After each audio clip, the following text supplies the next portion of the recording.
I hate coffee, but I don't hate cafes. I'm certainly not shallow enough not to review a game about coffee. Let's take a look at Cafe.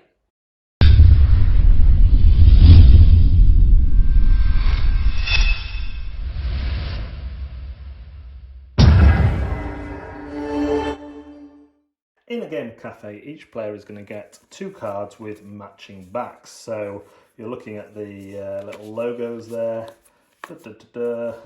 So we'll just take this cafe here, Cafe Brazil. 1 is tracking how many actions you have, and 1 is the start of your tableau. Take a cube, pop it on the 1 action spot because you have 1 coffee cup, and coffee cups indicate how many actions you will have. At the start of a round, 3 cards are laid out on the table, and on your turn you will take one of those cards and then replace it with another one. When you take a card, it is usually free unless it has a coffee cup on it, in which case you must pay one bean or cube from your warehouse. And you start again with 1 of each colour, so you can get 1 straight away if you want. Your bean numbers are tracked underneath your warehouse. However, if you ever get 5 of 1 colour, you simply move 1 up and any on your board will count for 5, which is a neat little way of tracking.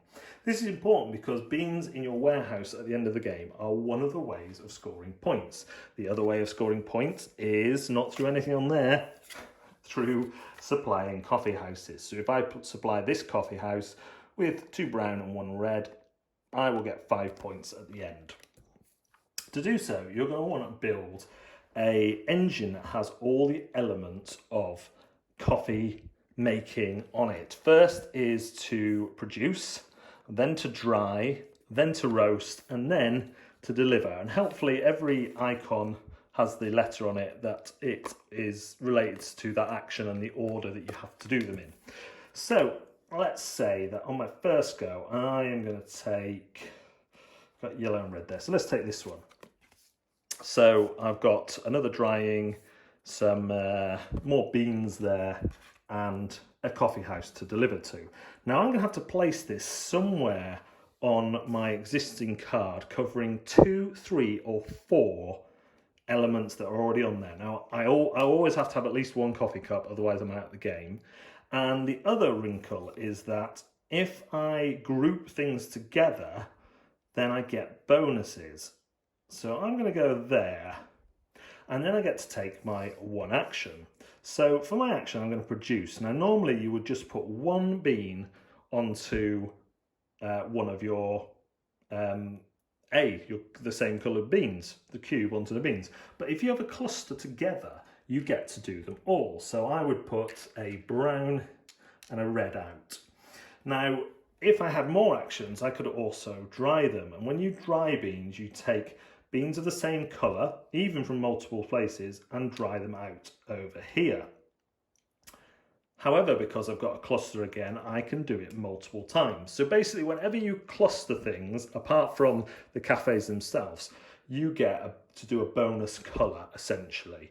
You get to activate all of the ones in that cluster for 1 action.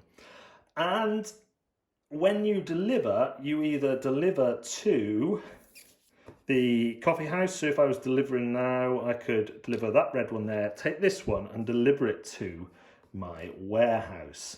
And at the end of the game, you'll score points for satisfied coffee houses, cafes, and you will take the least 2 amounts in your warehouse, and the least one will be times by 2, and the second least one will be times by 1. So in this case, the least 2 are both 1, so I'd get 2 points for that and 1 point for that. However, if I didn't have any reds, I would get 2 times 0, which is 0, and 1 times 1, which is 1. So the warehouse, can be a really big way of getting points. That's how to play Cafe. Back in the distant past, when we could meet together, I played a game called Smartphone at Aircon. Smartphone revolves around a lot of things, but had this action choosing mechanic where you would take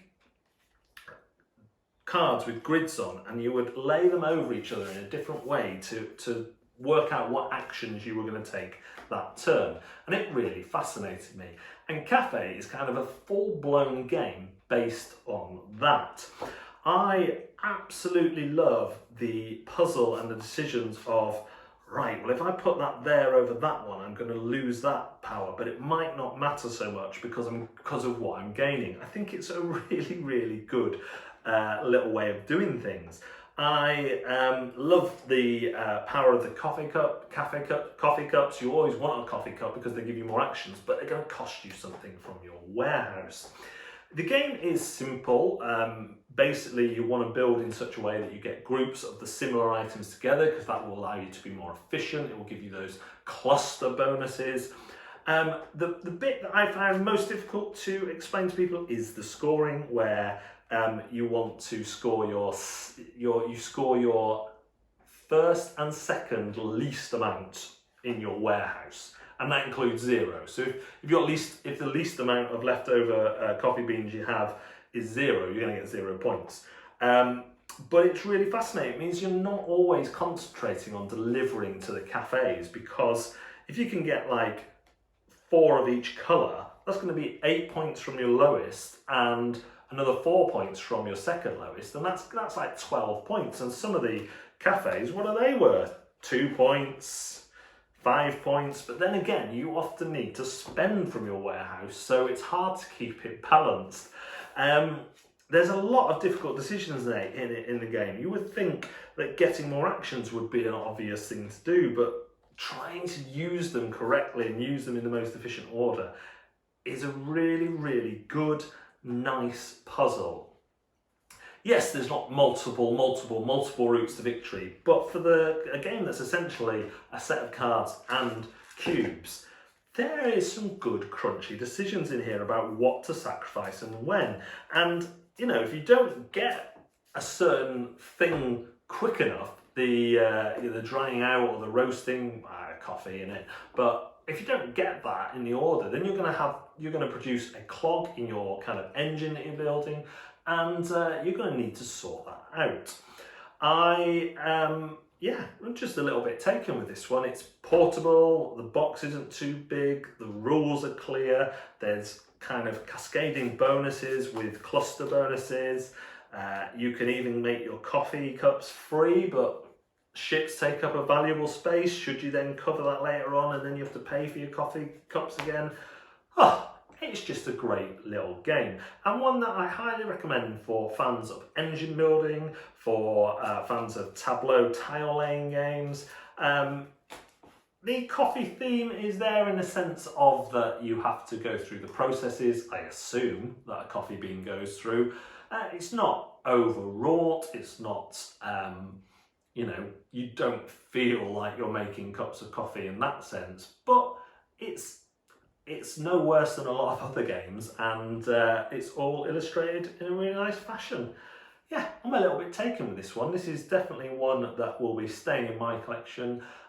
It's an easy teach. My wife played it and enjoyed it, and I'm always saying she doesn't play many games, but she must play a fair few, because I am always saying that. But anyway, that is Cafe, one that I think a lot of people enjoy, and I recommend checking it out. Thanks again for watching Zatu Games. We will love you if you hit like and subscribe and the bell for notifications.